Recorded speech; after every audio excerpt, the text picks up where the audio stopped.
without a shadow of a doubt, it's the most extraordinary week I've ever experienced in all my time as a financial journalist. And as you can see from the colour of my hair, that stretches back quite a long way, back into the 1980s. Britain's biggest mortgage bank taken over. We've seen the government ban short selling. We've seen the Americans let Lehman Brothers go bust, nationalise effectively their biggest insurance company.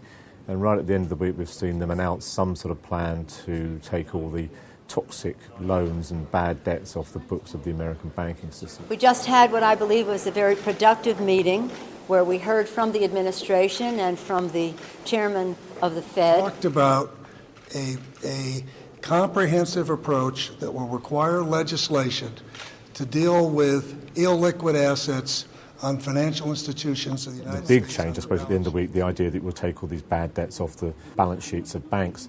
This is a big gamble, but I think it's probably a gamble that the US authorities thought they had to take.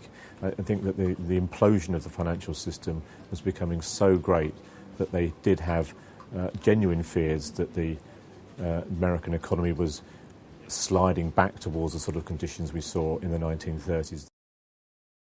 Really, the entire post-war period up until now is split between the period up until 1973, period when banks were quite tightly regulated, when capital was controlled in what it could do. And after that, we had an era of deregulated finance, controls were removed, and we've seen where that system has now led us to the anarchy and the bankruptcy and the runs on share prices.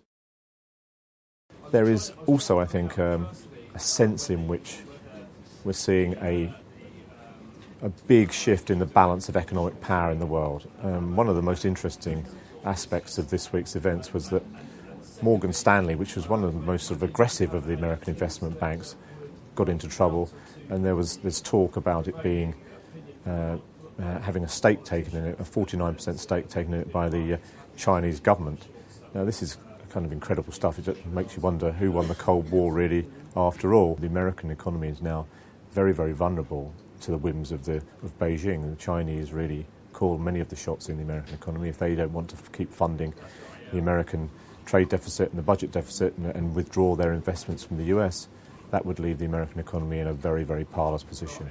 So this has been the week when the earth shook, and how it will look in 6 or 12 months' time, I think, remains to be seen. But over the longer term, we are seeing the end of this period of laissez-faire, deregulation, economic liberalism, and American dominance.